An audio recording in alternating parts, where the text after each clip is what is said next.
Subscribe कीजिए to की twin Hindi channel को और प्रेस कीजिए बेल आइकॉन सबसे पहले लेटेस्ट अपडेट पाने के लिए।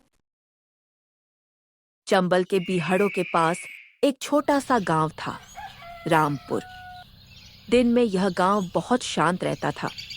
बच्चे खेलते थे, किसान खेतों में काम करते थे और औरतें कुएं से पानी भरती थीं।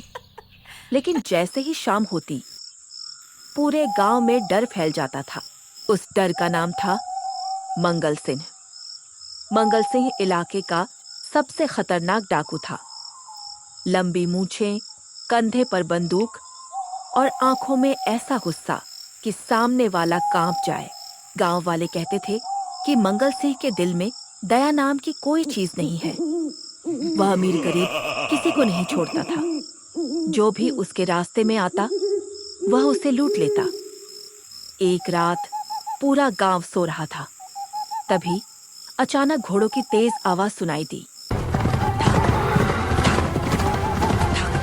तभी एक आदमी चिल्लाया, मंगल सिंह आ गया। इतना सुनते ही लोग अपने अपने घरों के दरवाजे बंद करने लगे। बच्चे डर कर अपनी माँ से चिपक गए। कुछ ही देर में मंगल सिंह अपने आदमियों के साथ गांव के बीचों बीच पहुंच गया।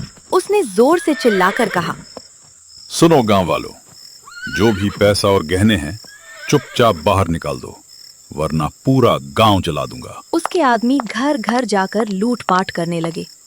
कहीं औरतें रो रही थीं, कहीं बच्चे चीख रहे थे। एक बूढ़ा आदमी हाथ जोड़कर बोला, मंगल सिंह, हम गरीब लोग हैं, हमें छोड़ दो। मंगल सिंह गुस्से में बोला, मुझे किसी की गरीबी से मतलब नहीं, मुझे सिर्फ पैसा चाहिए। यह कहकर उसने बूढ़े आदमी को धक्का दे दिया। लूटपाट करते करते मंगल सिंह गांव के आखिरी छोर पर बनी एक छोटी सी झोपड़ी तक पहुंचा। झोपड़ी इतनी टूटी हुई थी कि देखकर ही पता चल रहा था कि वहां बहुत गरीब लोग रहते हैं। मंगल सिंह ने दरवाजा लात मार कर खोला।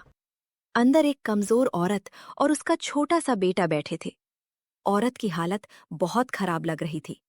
मंगल सिंह गर्जा, जो भी पैसे हैं जल्दी निकालो। डरी हुई औरत ने कांपते हाथों से एक छोटा डिब्बा निकाला। उसमें सिर्फ 500 रुपए थे। औरत रोते हुए बोली, बस यही पैसे हैं। मंगल सिंह गुस्से में बोला। मुझे बेवकूफ समझाए, बाकी पैसे कहाँ छुपाए हैं? तभी वह छोटा बच्चा मंगल सिंह के सामने आकर खड़ा हो गया। उसकी आंखों में आंसू थे। वह बोला, डाकू अंकल, ये पैसे मत ले जाओ। मंगल सिंह चिल्लाया, हट मेरे सामने से। लेकिन बच्चा फिर बोला, अगर ये पैसे चले गए तो मेरी माँ मर जाएगी। मंगल सिंह अचानक चुप हो गया। बच्चा रोते हुए बोला, मेरी माँ कई दिनों से बीमार है। कल डॉक्टर ने दवाई लाने को कहा है। ये पैसे उसी के लिए है। इतना सुनते ही मंगल सिंह की आंखें उस औरत पर टिक गईं और अचानक उसे अपना पुराना समय याद आ गया। उसे याद आया कि कई साल पहले उसकी माँ भी इसी तरह बीमार थी।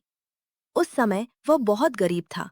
उसके पास दवाई खरीदने के पैसे नहीं थे। तेरी माँ को कुछ नहीं होगा। उसके आदमी बोले, सरदार, आप क्या कर रहे हैं? मंगल सिंह पहली बार गुस्से में नहीं बल्कि दुख में बोला, आज तक मैं सोचता था कि मैं सिर्फ पैसा लूटता हूं, लेकिन सच तो ये है कि मैं लोगों की खुशियां छीनता रहा। यह कहकर वह झोपड़ी से बाहर निकल गया। उस रात मंगल सिंह को नींद नहीं आई। बार बार उस बच्चे की बातें उसके कानों में गूंज रही थीं। अगली सुबह पूरा गांव हैरान रह गया। लोगों के घरों के बाहर उनके चोरी हुए पैसे और गहने रखे हुए थे। सब समझ गए कि ये काम मंगल सिंह ने किया है।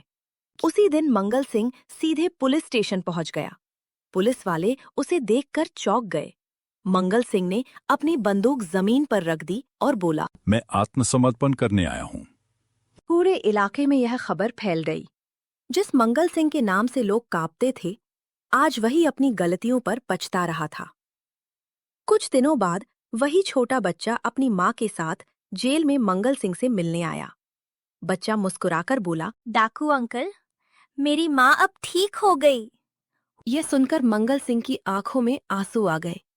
उसने बच्चे के सिर पर हाथ रखा और कहा, अब मुझे डाकू मत कहना बेटा। आज पहली बार मुझे इंसान होने का एहसास हुआ है। कहानी से सीख, इंसान कितना भी बुरा क्यों ना बन जाए, उसके अंदर अच्छाई हमेशा जिंदा रहती है, और जब इंसान अपनी गलती समझकर बदल जाता है, तभी वह सच में बड़ा इंसान बनता है।